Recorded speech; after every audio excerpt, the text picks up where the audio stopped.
নমস্কার বন্ধুরা, কেমন আছো? আশা করি ভালো আছো, সবাই সুস্থ আছো। আমি আবার তোমাদের সঙ্গে একটা নতুন রেসিপি শেয়ার করতে চলেছি। আজকের রেসিপি পুরো ভিডিওটা দেখার জন্য অনুরোধ রইল। আজকের রেসিপি তোমাদের সঙ্গে শেয়ার করছি। আমার সব ভাজা হয়ে গেছে, পনির দিয়ে, সোয়াবিন দিয়ে, আলু দিয়ে, ডিম দিয়ে আমি 3টে ভেজে নিয়েছি। আর এখানে থালাতে এখনও ডিম, এটা আমি ঝোলেতে দিয়ে দেব, আর এটা ভেজে ঝোলে দেব।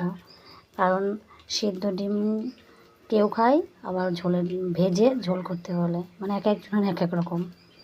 আমি এক বার্গার মতো তরকারি করছি, কারণ ডিমের তরকারি ঠান্ডা হয়ে গেলে কেউ খেতে চায় না। এবার পুরো ভিডিওটা দেখার জন্য অনুরোধ রইল। আমি আবারও একটা ডিম ভেজে নিলাম, ওর মধ্যে দেব।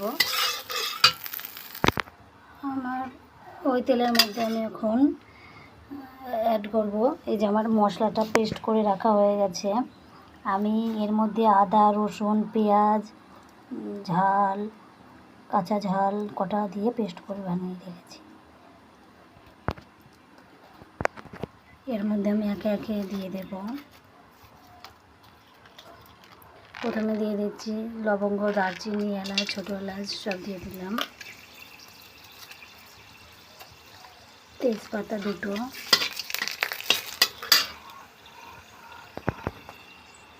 জিরে ফোড়ন,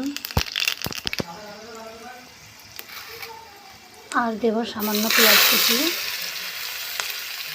এবার আমি একটু নেড়ে চেড়ে নিয়ে টমেটো কুচিগুলো দিয়ে দেবো। পেঁয়াজগুলো আমার বাদামি কালারে ভাজা হয়ে গেছে। এবার আমি টমেটো কুচিগুলো দিয়ে দেবো। সামান্য একটু নেড়ে চেড়ে নিয়ে আমি আলুটা দিয়ে দেবো, কারণ আলুটা একটু সেদ্ধ করে দেরি হবে, তার জন্য আমি আলুটা দিয়ে দিলাম। আর অনেক তেল ছিল আলুর মধ্যে, তার জন্য আমি একটু আলুটা দিয়ে দিলাম।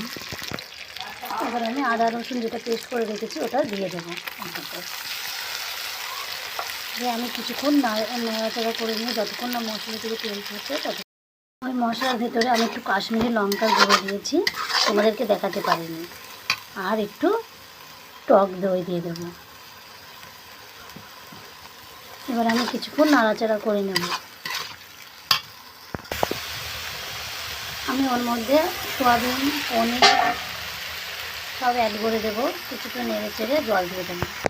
এরপর আমি জল দেওয়া হয়ে গেছে পরিমাণ মতো, যে যেমন লবণ খায় সে যেমন লবণ দিয়ে নেবে, বেশি কম বাড়িয়ে নেবে।